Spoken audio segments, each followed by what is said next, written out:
Welcome my fellow beast lovers. In this guide we're going to be talking about the army of the Beastmen. I'm going to break this guide up into two parts because the whole thing came together at about 30 or 40 minutes, which may be a bit too long for some people to sit viewing one video. So I thought I'd break them up. This first part is going to be all about the roster of the Beastmen, so we'll take a look at the units and what all the units can do and what they may be good for. And also the overall faction strengths and weaknesses. And I must state that this video is all about the Beastmen army, not the campaign. If you're looking for campaign guides, you're going to have to go elsewhere.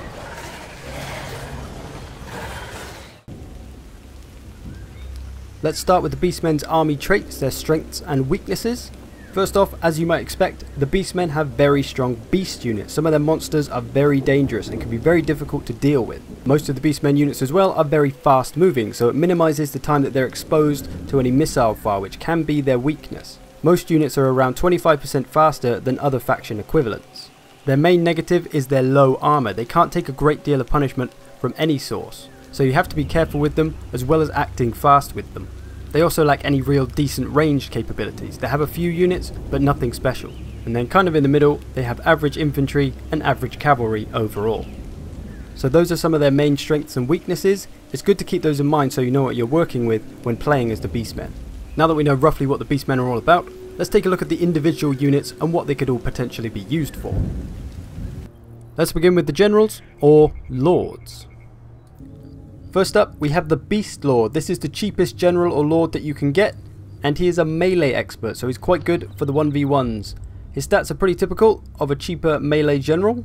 They're pretty good. He's got lots of armor, he's got lots of melee attack, he's got big weapon strength, most of it being regular base damage, and a good amount of armor piercing, with a decent charge bonus as well. So if you're looking to keep your costs down, this might be the best option. He has a bit less health, so he can be a bit dangerous to use if perhaps the enemy has a really tough melee general that you may have to fight with him. A Karl Franz or Ungrim Iron Fist may cause this guy some trouble.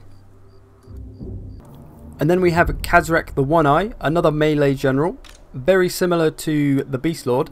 Stats are very similar, bit more leadership, bit more melee defense, bit more weapon strength, bit more charge bonus, and most importantly, more health than the Beast Lord. So very similar, but a slight bit better, and of course more expensive. So if you're like me and you like a good melee general, bring Kazrak along. All the spells and stuff you see with these guys are by default. You can take them off and it will cost you less money, so you do have options with this, but this is the basic default Kazrak, the One-Eye. And last but not least, we have Malagor the Dark Omen. This is your wizard option of your lords. He is the most expensive of the bunch, and he doesn't have a lot of armor, so you really need to avoid melee combat with him. He has okay stats, he can put up a bit of a melee fight, but against other lords that have melee skills, he's going to get pretty destroyed. So you're going to have to be careful with him, but if magic is your bag, then he may be the one for you. I'll hover over the spells so you can have a look. Pause the video if you wish to read them. I'm not going to go through them all. It's from the Lore of the Wild though, so they do have some pretty cool spells in there. One of them actually spawns a Cygor, which is the big artillery type monster that throws rocks at everyone. So technically when you buy him, you get a free Cygor. If magic is your thing, he may be your man. Or goat. Now let's look at our hero options. First up, we got the Bray Shaman of Death. This is your typical death sorcerer, nothing really different from any other death sorcerer. Here's the spells. By all means have a look. You've got the classics of Spirit Leech and Fate of Yuna if that is your thing. Of course they can put up a little bit of a fight, these wizards, in terms of melee, but their main strength of course is their magic. Then you have the Bray Shaman of Beasts. They have identical stats to all the wizards. Here's his spells. Have a look-see. In all honesty, I don't really use magic that much. I'm not a big fan of it. I know it's a big part of this game, but I partly refuse to use it half the time, but that's my own downfall. He does have a spell that spawns a Manticore though, so that's pretty good. You get a free Manticore with this guy. Then you have the Bray Shaman of the Wild, who has the same spells that Malagor had, so a free Cygor with this guy, that could be pretty good seeing as the Cygor is quite expensive. And there's nothing quite like the horror for your enemy when a Cygor pops up behind them, and then seeing them panic and scramble to try to deal with it. That's always fun. So you've got 3 different wizards to choose from. Which one's most useful to you is probably going to depend on the faction that you're facing. And then finally, we have this big bastard, the Gorbel.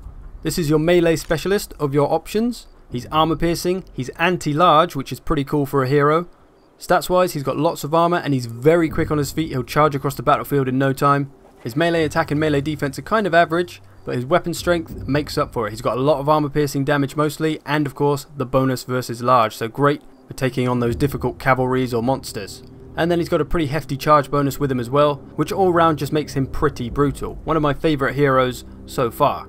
He also causes fear, so great for finishing off wavering units as well. Now for our infantry options. First up is the Ungor Spearman Herd, a very basic spear infantry. They're anti-large, they have a charge defense. Most of this infantry doesn't have very good armor, so they've got low armor. They don't have fantastic melee attack or weapon strength or defense or anything. A very similar unit to the Empire's cheapest spearman unit, just with less armor, but they can move quicker. And they don't have shields, so they may be best used against factions that don't have missile units. For a little bit extra money, you can get the Ungor Spearman Herd with shields. They're actually quite a bit better. Not only do they have a shield, they actually have a reasonable amount more melee defense. The non-shield type only had 22 melee defense. These ones have 28, so that's quite a significant improvement. And for the price that you pay for them, it's not a bad deal at all. Their weapon strength is pretty much identical. If you're facing a faction with decent missile units, I'd bring the shield variety. Then you have the Ungor Herd. These are the cheapest of the damage dealing axe infantry that you can get. Their stats are okay, nothing special. These are just your cheap typical melee infantry units, perhaps similar to Orc Boys or Chaos Marauders, but they do have shields, so they have a slight advantage in that area. Useful if you want to make up the numbers with a not too expensive unit. They also have Vanguard deployment and Stalk, which lets you move hidden through any territory, so great for ambushes. Then we have the Ungor Herd with shields, who are a much better infantry.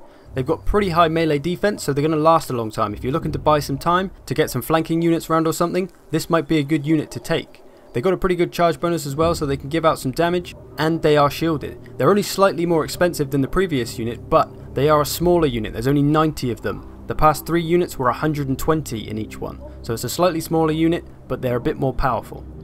Then we have the Ungor Herd without shield. So these guys, very similar to the previous Ungor Herd unit, except they don't have a shield and their stats are slightly switched. They have higher melee attack but lower melee defense. So these ones are better damage dealers, with higher weapon strength as well, and a quite nice charge bonus. This is the most expensive of the non-armor piercing infantry of the Beastmen. If you can keep them safe, they're pretty dangerous because of their damage. All these infantry have really high speed so they can avoid as much missile damage as possible. This unit also has Vanguard deployment, so they can be pretty good for ambushes. I'd compare them to Savage Orcs.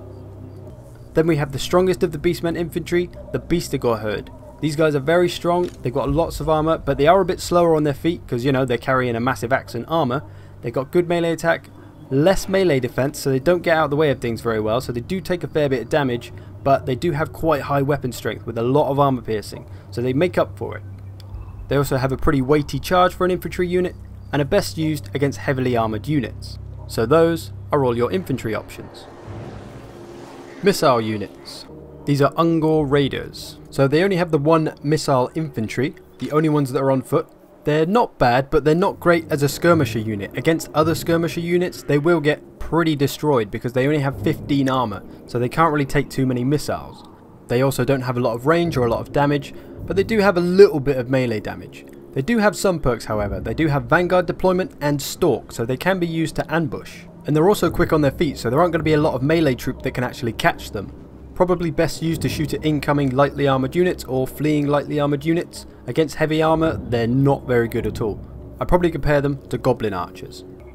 Then we have Centaurs with throwing axes, and yes, I know technically these are a cavalry, but I thought I'd include them in the missile section because that's how most people will be using them. They've got a bit of armour and are very fast. They don't have terrible melee stats either, so they can put up a little bit of a fight. And they have an okay charge bonus, so they might be good for running down enemy skirmishers. Their missiles are armour piercing, so great for whittling down heavy units. They also have Vanguard deployment, and while it does say on the unit card that they are shielded, they definitely don't look shielded, seeing as they're not holding a shield. Now for some cavalry. Centaurs, the cheapest of your cavalry options. They are shielded and they do have a bit of armour. They've got some okay leadership, and of course they are very fast. Melee attack and melee defense is pretty good, not amazing, but pretty good. They do have quite a lot of weapon strength though, which is mainly regular damage, not armor piercing. Their charge bonus is pretty sweet, so these guys are going to be good for flanking and dealing damage to enemy infantry. Because of their low armor though, they're probably not going to stand up too well to other top cavalries. Reiksguard or Orc Boar Boy Biggins are really going to destroy these guys, so you may need to support them with some spear units to keep them alive. And then we have Centaurs with great weapons, very similar. to the regular Centaurs, and they do have Vanguard deployment like the regular Centaurs. Their stats are very much the same apart from the melee defense, which is a fair bit less, and they also have a little bit more weapon strength, which is mainly armor piercing, so these ones are going to be good against the heavily armored units. Their charge bonus is a little less, but still a very strong unit. They are however not shielded, so you're going to have to watch out for missiles. And lastly, we have the Razor Gore Chariot. This thing is pretty brutal. It's got a fair bit of armor, good leadership, it's pretty fast for a chariot. It's got a good amount of melee attack, but not a lot of melee defense, so you may not want to leave it in prolonged combat for too long. Its weapon strength is mainly armor piercing, and it has a bonus versus infantry, and its charge bonus is ridiculous. This is going to be best used like a shock cavalry, charging in and then running away, charging in and then running away. Because of that low melee defense, if you leave them in combat, they may take a lot of damage and be gone pretty quick. So potentially a good flanking unit, get some charges in with that huge charge bonus, and you'll be dealing a lot of damage with this thing. And finally, the beasts and monsters of the Beastmen. So first up we have Chaos Warhounds, normal and the poison variety. So very much your typical Chaos Warhound, great for flanking, getting into enemy skirmishers and lightly armoured units, but that's about it. They can be great for running down lightly armoured cav, and also for supporting with the poison variety, because they have the poison which is going to reduce the stats of whoever your infantry may be fighting. So if you can flank with these guys and get them attacking someone that your infantry is attacking, it's only going to help out your infantry. Razor Gore Herd, basically a bunch of big angry boar pig things. They have quite a lot of armor, considering that they basically look naked. They're okay speed wise, but they don't have a lot of melee attack or melee defense. Very low melee defense actually, so you don't want to keep these in prolonged combat. They've got a lot of weapon strength, mostly armor piercing, and they've got a pretty big charge bonus. So again, much like the chariot, you're going to want to use it as a shock cavalry. Charge in, pull it away. They'll do a lot of damage to heavily armored units if you can use them effectively like this. And then you've got some Chaos Spawn, very similar to the Chaos Warriors Chaos Spawn. They have very little armor, but they are unbreakable, so they're not going to rout at all. They're not terribly slow, and their attacks are poison, making them a pretty strong support unit. Because they don't have a lot of melee attack or melee defense either, they're best fighting in amongst other units. They do have a pretty high weapon strength though, most of it being regular damage with some armor piercing, so they can kind of go after anyone and do a fair amount of damage, and they also have a bit of a charge bonus. So a great supporting unit in the Chaos Spawn. And then we have the Almighty Minotaur. There's 3 different types of Minotaur. This first one is the damage dealing one. They're armor piercing, they've got good leadership, they're pretty fast on the feet so they can rush up on people. Their melee attack is high, their melee defense is high, they've got a ton of weapon strength, most of it armor piercing of course, and a pretty good charge bonus as well. Great for dealing with heavy units, and like most of these monsters, they also cause fear, so they're going to make people run away and rout pretty quickly. So these boys are a real strength of the Beastmen faction. And then we have Shielded Minotaurs. Very similar to the regular Minotaurs with a few differences. Of course, they have a shield and they have a little bit more armor. They have less melee attack, but a lot more melee defense. So these ones are going to be really good survivors. If you want them to stay alive for a long time and buy you time, these guys are going to be great. Similar weapon strength to the other Minotaurs, and a little bit less of a charge bonus, but still a decent one. Like some other units, they have a no forest penalty trait, which means they don't get slowed down when running through forests. So a good strong tank of a unit that can take a lot of damage. They'll survive to the late game if you look after them. And then finally, we save the best till last. Oh yes, if you've been looking for a demigriff killer, here they are. Minotaurs with great weapons, very similar to the previous 2 of course, a little bit less armor than the shielded ones. Great speed, good melee attack and good melee defense, a hell of a lot of weapon strength, and the bonus versus large. They'll tear up most enemy large units pretty comfortably, including demigriffs in a one-on-one every day of the week, or most days of the week. They might lose sometimes, it's very close, but they can beat demigriffs, finally. Then we have a good old-fashioned giant, this one complete with some massive horns. Doesn't have a lot of armor, but he does have a lot of leadership. He can keep up with the infantry speed-wise, and of course melee attack is a ton, melee defense not so much. A gargantuan amount of weapon strength of course, most of it being armor piercing, and even a pretty tasty charge bonus.